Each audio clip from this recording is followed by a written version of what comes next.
The Royals have been good enough to own April's best record and also baseball's longest losing streak, all in the first quarter of the season. On today's SportsBeat KC, we talk about how the Royals could be so good and bad in a matter of 40 games with beat writer Lynn Worthy and columnist Sam Mellinger. It's Tuesday, May 18th, and I'm Blair Kirchhoff. We start by talking about the latest game, the walk-off loss to the Chicago White Sox, and the role of instant replay. We also get into the pitching of Wade Davis and the bullpen. But there's plenty of positive going on with the Royals as well. I think they would take 3-run homers by Salvador Perez in successive games anytime. So, with 3 quarters of the season remaining, let's talk Royals with Lynn and Sam. Hey, good morning from Kansas City. Welcome to SportsBeat Live, where we talk Royals, whether they have the best record in baseball or the longest losing streak. Of course, those have happened. Both of those have happened in the season's first 40 games. We talk with the folks from the Star who know the teams best. Let's see who is here today. Beat writer Lynn Worthy is checking in. So is columnist Sam Mellinger. Good morning, guys. What's up? Good morning. Hey, and we talk Royals with you. Please send us your questions and comments and join in the conversation. Big thanks to the University of Kansas Medical System as our presenting sponsor. You will hear from KU Med later in the show. So, 40 games in, the Royals are 18-22. That projects to 72 or 73 victories, about where many people believe this team was going to be when the season started. But how they have gotten here is pretty wild. Best record in baseball at the end of April, but starting, I think it was May 2nd, they started their 11-game skid. That was the longest for the Royals since 2012. They finally broke the streak in the first game of that doubleheader against the White Sox. But when they had a chance to win the series, they blew the 9th-inning lead, and Chicago walked off. So just like this season, the Royals gave us the good and the bad in Sunday's game, plus a little added bonus, some confusion. So, Lynn, you were there. We probably shouldn't spend a lot of time talking about one game, but it was the latest game, and it did leave an impression, certainly with Mike Matheny. Take us through just describe the final play, what you saw, and then we're going to hear from Mike Matheny in just a moment. Sure. And it was one game, but it was also the context of that is, they just snapped the losing streak. They were looking like they had a chance to take 3 out of 4 from the White Sox, who had the best record in baseball going into the series, who they hadn't taken the series from since 2019. And so they go into the 9th inning with the lead. They turn to Wade Davis, which I have a feeling we'll get to later. And Davis has to face the top of the lineup with a 1-run lead. Tim Anderson doubles. They move him over. And then there was the single from Moncada scores him, so that's a tie ball game. And Davis gets 2 strikes on Abreu and hits him. And then you've got, Yermin Mercedes, who's been looking like, freaking Babe Ruth here since he's in his rookie year. Hits a single, and Moncada tries to score him. And Witt, who I think this was still maybe his second game in the outfield, throws him out at the plate. And on the play, Abreu goes all the way to third, which actually I didn't realize it at the time, but Abreu was running so hard that something was going to happen on that play, because if Moncada ran through a stop sign, but if he hadn't, they were going to have an issue because Abreu might not have been able to stop before third, but that's just beside the point. But he ends up on third, and so then with him on third, Davis, wild pitch, ball in the dirt, Cam Gallagher blocks it. Abreu breaks for home. Gallagher picks it up and decides to try and dive instead of throwing away Davis, which is probably the smart play. And in guaranteed rate field, the press box is not behind home plate, so we're actually behind like first base. So as I'm looking at it, I didn't think that he actually had got him in real time. I couldn't tell, but I didn't think he got there in time. It wasn't until the replay that I realized that he got there in time. It was a matter of whether or not he got the tag on there. The Royals certainly believe he got the tag on there, and Abreu definitely didn't get the plate until his hand came through, which is after his body sort of slid by. But he was ruled safe. The replay review said that it was the call stands, so they did not say that it was, confirmed by video evidence. It was stands. And the Royals were so sure that they were going to get another chance to play in extra innings that Whit Merrifield was already on deck, had his batting helmet on, was taking practice swings when the officials said safe and walked past him. And Whit was like, "What are you talking about? Game over." Yeah, so much to talk about just in that sequence. But let's start with the call itself. And I tell you what. Let's go to Mike Matheny. Here's what, Lynn, you said that Matheny didn't agree. The Royals certainly didn't agree. Mike Matheny absolutely did not agree. And here's what he had to say. There's a lot that happened in that game, and I just have to make a point, the fact that if we're going to use video replay, there needs to be some accountability. I just walked in here and had 2 different camera angles with this guy out, tagged before he ever even touched the plate, and very obvious. So I don't know what they're doing, if they're backing each other up, whatever it is, it's wrong. Game that hard played, that well fought all the way to the end, and they've got the opportunity to take that much time. And, from appearances, looks like they don't want to bring them back out on the field while they're here with this crowd, and it's just wrong. And something needs to be done about it. Go ahead with your questions. Mike, did they give you an explanation? Did they say you missed the tag, or what did they tell you? He didn't say anything. Annie? Mike, where did you see him make the tag? Was it as he was coming in, or did he go over the plate at first? He got him. He didn't go over the plate, never did touch it until his hand came through later, and the tag was already placed on his jersey. You can see the jersey move when he tagged him in the body. Okay, a couple things I really liked about that. First of all, go ahead with your questions. That's the most demonstrative I've seen Mike Matheny, and he suggested that the umpires are backing each other up. Sam, what's happening here? So I know that it's 2021 and nobody's got time for nuance, but here I go anyway. I don't think it was that obvious on the replay. I think he may have tagged him. I think he may have not tagged him. I didn't see any clear image of just an obvious tag. So to me, whether the call on the field was safe or out, that's a situation where it's probably going to stand. I guess it's a weird example in my eyes to make a really good point, which is accountability, 100%. What he said there, I thought the most interesting part of that to me was I can't remember exactly how he said it, but I don't know if they're backing each other up, basically implying umpires protecting umpires, right? Which I think absolutely happens. I looked this up, they track everything, and at least on Baseball Savant, they've got for last season, only 44% of challenges overturned calls. To me, just logically, that's a really low number because teams are not challenging umpires give you a second, to decide whether you want to challenge, and teams aren't challenging until they've seen that replay a couple times and feel pretty sure about it. So to me, that number should probably be high. Like teams are incentivized not to challenge. Some exceptions, teams are incentivized not to challenge unless they're pretty sure. So that number should be higher. It just seems logical that umpires are protecting umpires. About a month ago, I asked Mike Matheny that exact question. It was I can't remember, it was Phillies Braves or Phillies Mets game. Do you remember there was a play at the plate that was just... Yeah, I remember you asking it too. I was waiting to see if you were going to bring that up, but I remember you asking. Yeah, and he was it was probably an unfair question, to be honest with you, just because it's like, here's something that happened in a game that you have nothing to do with, and here's an opportunity to get fined. Your comments, I don't... But he basically said, no, I don't believe that happens. I really don't. These guys are measured and they've got bonuses and all this stuff on the line. But the feeling's a little bit different when it happens to your team, right? But I do think there should be more accountability.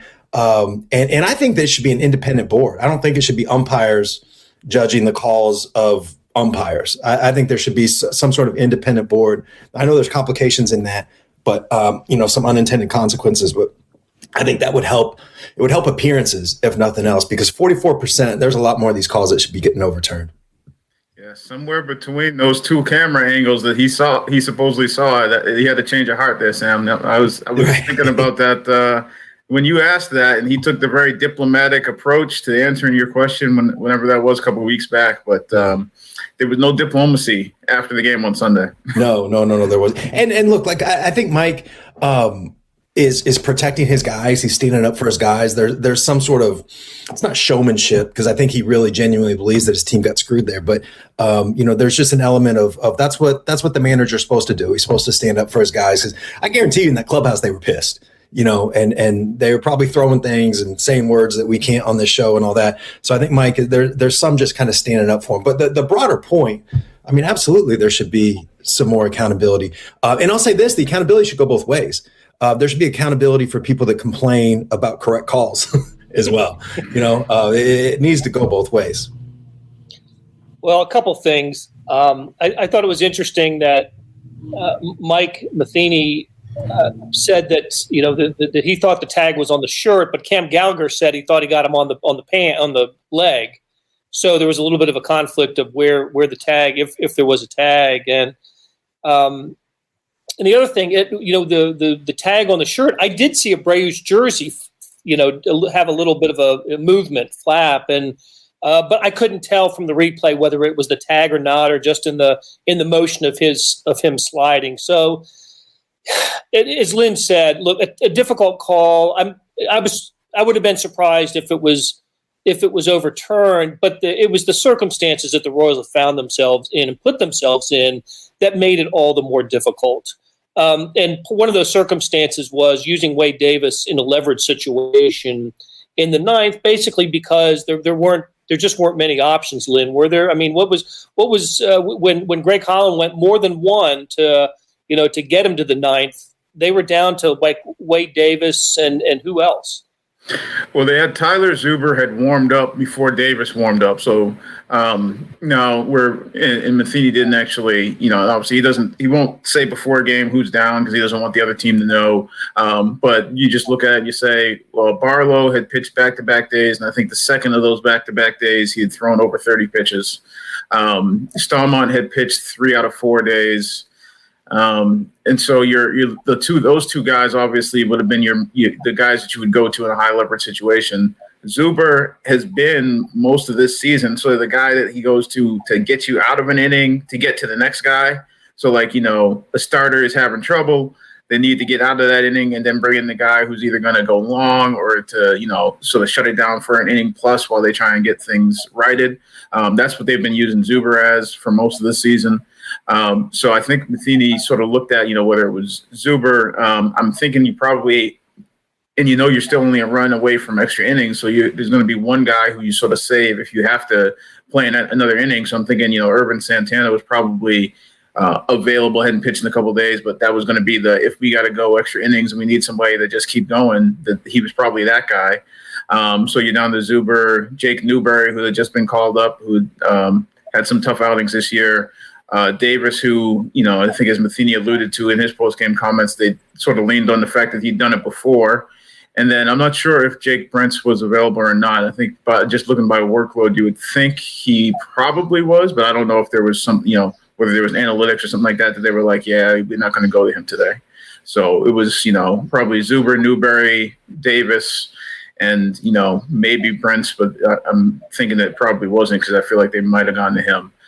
But of those guys, the guys with the experience and the guys who had done it before, obviously was Davis, and that's what he went with. But Davis he'd had some rough outings this year. I mean, his ERA was above 7, I think, when they brought him in. Yeah, I remember in spring training he had a couple of good weeks, didn't he, Sam? I mean, there was some Wade Davis of old and surprise this year. Got my hopes up a little bit. Yeah, I mean, the period that I was there, 3, 4, 5 days, whatever it was, must have overlapped with like the best that Wade Davis was. I mean, the ball was just popping out of his hand and nothing was going straight. He looked really good, and you kind of thought, okay, like maybe these last few seasons, because he hasn't really been effective since like 2017 or so. I mean, it's been a while since he's been really good, and yeah, I mean, he's just. I go back to this too, like with the thing at the plate, 50-50 call not getting overturned. I've said this before, like complaining about officiating is the ballad of the loser. And, nobody ever like blames or, credits a win, like, wow, we really got lucky with some calls there. To me, I think the Royals deserve to lose that game if that's what you put in there. If your guy in the ninth inning goes double, sack bunt, single, hit by pitch, wild pitch, I mean, you don't deserve to win that game, and that was accumulation, right? Like Lynn just referenced it. That was, 7 games in 6 days. Right. And they've got, you would have loved to have Zimmer in that situation. Right. Or maybe even Jesse Hahn, or, like there's some guys that are just not available that you would have liked to have had in that situation. So that was always going to be a tough game for them to win when their best 2 relievers are out. And this is, starters need to go longer. They need to get some guys healthy. They need to get some more depth in that bullpen. I mean, that's just, there's a lot of things going against them. I get the frustration, but the umpires did not lose that game for the Royals. Hey, it's Blair. We have a special subscription offer for SportsBeat KC listeners, unlimited digital access to the Kansas City Star's award-winning sports coverage. Sign up now for 1 year of Sports Pass for access to all the sports news, features, and columns presented on the kansascity.com site, and it's only $30. That's a 40% savings off our regular rate. Your subscription will automatically renew after the initial term at $50 unless you tell us to cancel. Your subscription helps support the sports coverage of kansascity.com and the Kansas City Star, and that support has never been more important. Please visit kansascity.com/SportsBeatKC offer to get this special offer. And as always, thanks for listening. Hey, look, I'll throw this out there that Holland did when he pitched the 8th. He faced 6 batters, right, and walked 2 of them. So if Holland is a little more efficient in the 8th, Wade Davis isn't starting with the top of the order in the 9th. That's a good point. Yep. Maybe Wade Davis gets 8, 9, and 1 instead of 1, 2, 3, and it looks a little different. So, and the other thing is, and this is easily explained, but Josh Staumont pitched the 9th inning of a 5-1 game the day before. So you're thinking, why does he use Staumont in that? And it's, look, when he got up to throw, I think it was a safe situation. It was 4-1, and you would use your closer then, and you're not gonna get them all sweaty and then not use them and get someone else up really quick. So dry hump is the term you're looking for there, Blair. You don't want to dry hump the guy. Is that what you're looking for? Yeah. I thought it was. Yeah, you're right. Write that down. Yeah. Let's call. Yeah. Okay. Yeah. It's not prime time, but that's okay. All right. Hey, with that, good time to take a break. And when we come back, there are some positives that came out of the Chicago series. We'll talk about those as well, and look ahead to what's coming up next for the Royals. The Kansas City Royals lineup is backed up by the region's strongest team in healthcare, the University of Kansas Health System.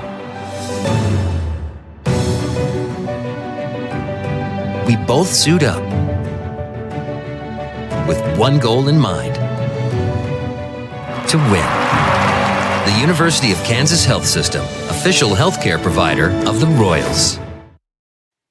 Back with Sam Mellinger and Lynn Worthy.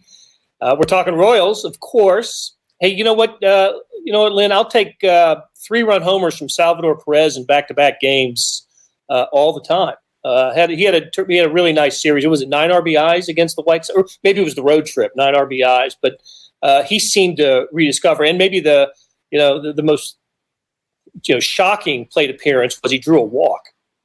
Yeah, he's at I believe he's at 4 or 5 already this season, and he had 3 in the.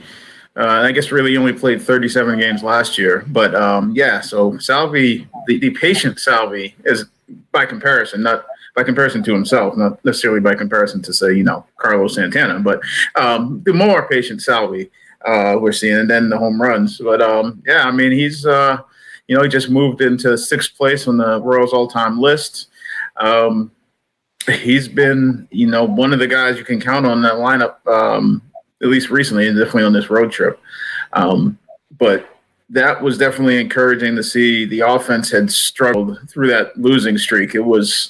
Runs were hard to come by. Hits with guys in scoring position were non-existent for a stretch there. So when you get that big 3-run home run, that first game that broke the losing streak, they were already up. I think it was 2-1 when he hits the 3-run home run and gives that fist pump coming around first base. And it was sort of like, they going to win this game. Like, it was after 11 straight losses, like, oh, they you could tell Salvi was feeling it. I asked him about it afterwards, and he just said, oh, well, every time you hit a home run, you're sort of pumped up. But then he did say, well, and then in that circumstances that we were in, it's like, 11 straight, you start to smell a victory, especially in a 7-inning game.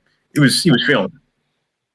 Right. 7 innings were big for the Royals in that game. And then you talk about his patience as a hitter. Was the next 3-run homer, was it off of Giolito where the ball was about a foot over his head? And he went to the first one was Giolito. The other one was it was off of I think it was Cease. Rodon. That's right, Rodon. Oh, that's right. Yeah, 96 out of the zone and off the plate.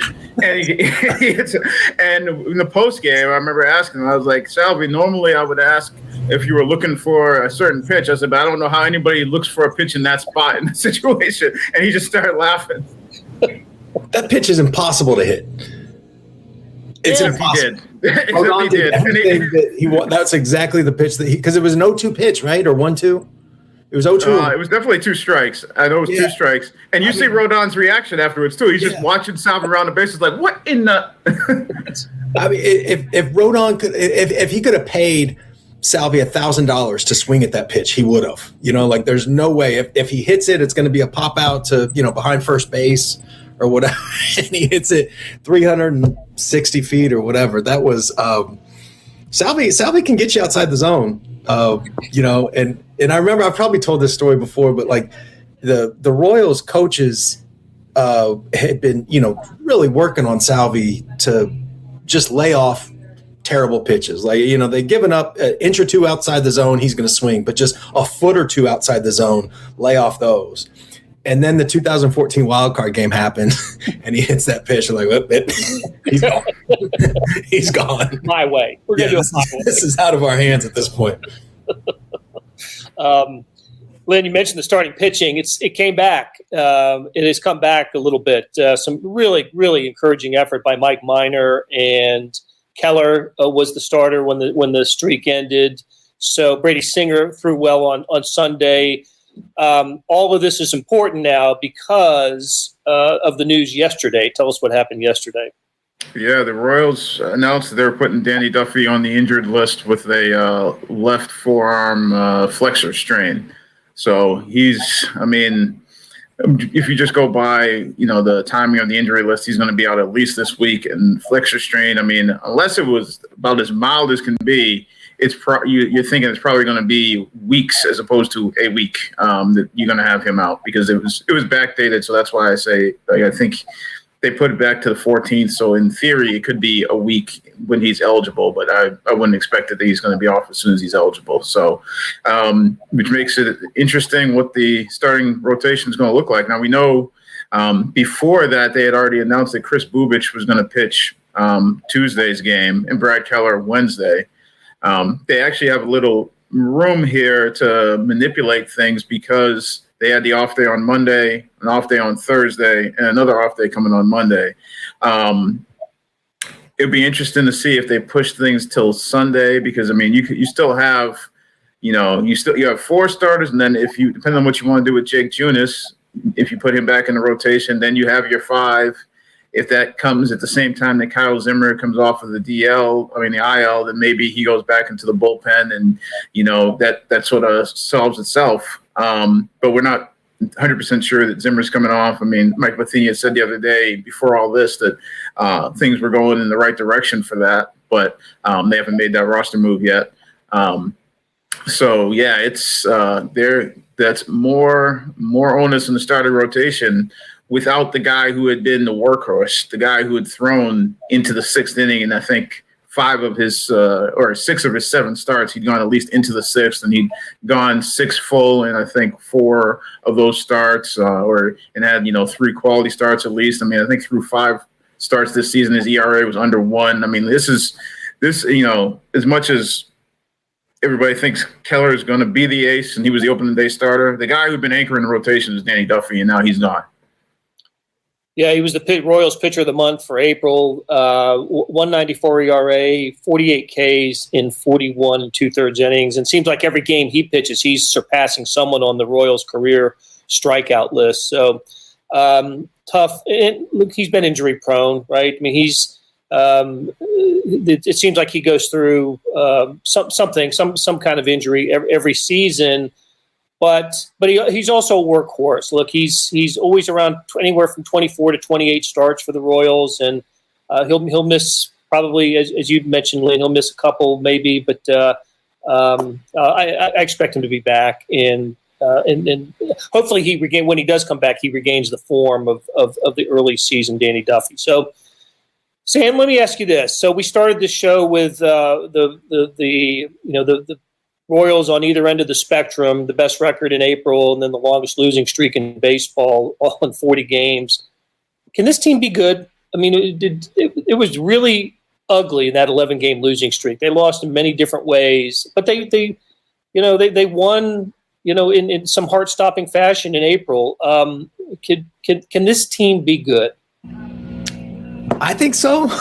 And even through, it's weird to say that about a team, like you said, that's won twice in 2 weeks now, right? But the Duffy thing is a big deal because the best way for them to get better quick is for the starters to go longer. That's really been killing them. They've had just way too many guys go 2 1/3, or you just can't burn through pitchers like that. And especially, I think that Mike Matheny uses a lot of relievers anyway, which is not necessarily a criticism. I mean, he's trying to win every game, and there's more of an urgency, I think, than there's been in the past. So it's not a criticism, but, those two things can't really coexist very well, of using a lot of relievers, even if they go 6, but then also needing a lot of relievers because sometimes you guys go 2 1/3. So the Duffy injury is bad. And, but on the other hand, like I keep thinking about this, and I know people are sick of hearing about it, but whenever Mondesi comes back, which should be a week or so, I don't know, he's going to drastically change the team. He's going to make them way better defensively. He's going to make them better offensively too. That's a guy that can carry the team for a couple of weeks, if he gets hot with the bat. Bobby Witt Jr. is going to be up at some point. I'm not saying he's Mike Trout, but they will get more athletic. They'll get faster. All these things. They're a team that should be getting better as the season goes on. Jackson Kowar, I would imagine, will be up at some point. Alec Marsh is kind of a guy that I hear some things about. Lynn probably hears more or less. But they've got some guys that they can bring up. Eventually, and that's what I keep thinking about here. And then also, they really don't have. Duffy, but again, there's not somebody that's like overperforming that's carrying them that you're expecting to go off a cliff. And if anything, it's the other way. And, Hunter Dozier's, that secondary, sort of the supporting metrics of contact quality and exit velocity and all these things just say that he should be hitting a lot. His production numbers should be a lot better. So I believe that they're a team that can get better. I'm not saying they're going to win the division. The White Sox clearly have a lot more talent than the Royals. But yeah, I believe it. Despite the 11 games in a row, I do think that they can be a good team. So there's another one in that category of somebody we certainly expect to perform better. One thing that's striking to me so far are the Minnesota Twins. Right now, with the worst record in baseball, that is hard to believe. And so, look, if not that the Royals own the Tigers by any stretch of the imagination, but based on the last time we saw Royals play Detroit, but maybe victory opportunities await with the Twins that maybe the Royals we couldn't expect for the Royals, and that could at least when you're trying to come up with reasons why the record can be better or why they can outplay their winning percentage right now, that's at least one of them. So anyway, all right, you guys, I have really enjoyed this conversation today, and and let's get out of here. Look, I want to thank Beth Welsh, our producer, and today's assistant producer, Candy Bolden, for being here. Lynn Worthy has a preview of the Royals-Brewers series that starts tonight, 2-game set at Kauffman Stadium. That's on kansascity.com.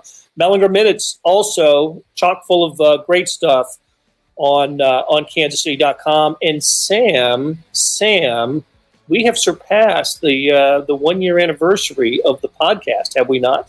We have, yeah, a few weeks back. Congratulations, man! That's fantastic. It's been a wild ride. Like I say, like whenever there's a global pandemic, that's when you got to start your sports only podcast. The best timing to do it. Absolutely. So, okay, you guys, and thank you for tuning in, and we'll do it again next Tuesday right here. Join us, and have a good morning. That'll do it for today. Thanks to our SportsBeat KC production staff of Derek Donovan, Beth Welsh, Monty Davis, Jeff Rosen, Chris Fickett, and Savannah Smith. Thanks to Lynn Worthy and Sam Mellinger for stopping by and talking Royals. Links to their stories can be found in the show notes and on kansascity.com. Hey, we got another deal for you. You can subscribe to Sports Pass for 99 cents a month. That's right, 99 pennies a month. Sports Pass is the online version of the Star Sports section. You get all the stories that appear in the print editions of the Star, plus many more stories that appear only on the website. After 3 months, it auto-renews at $5.99 a month unless you cancel. And what a great time to subscribe. Read about what's going on with the Chiefs, the Royals, the colleges, our soccer teams, and much more. How do you get it? You go to kansascity.com/SportsPass2020. That's kansascity.com/SportsPass2020. You want more than just sports coverage? Check out the entire Kansas City Star product. Sports news, features, commentary, and analysis, the whole thing. You get all the stories written by my talented colleagues, plus additional national news, sports, and business coverage with the e-edition. The details for all of these deals can be found at account.kansascity.com/subscribe. And if you're having trouble hunting down any of the offers, send me an email, bkirkhoff@kcstar.com, and I will get you to the right place. So, whether it's a sports pass or the full subscription, you're getting and supporting the best sports and news coverage in Kansas City and helping us produce programs like SportsBeat KC. Thanks for listening, and we'll be back on Wednesday with another episode.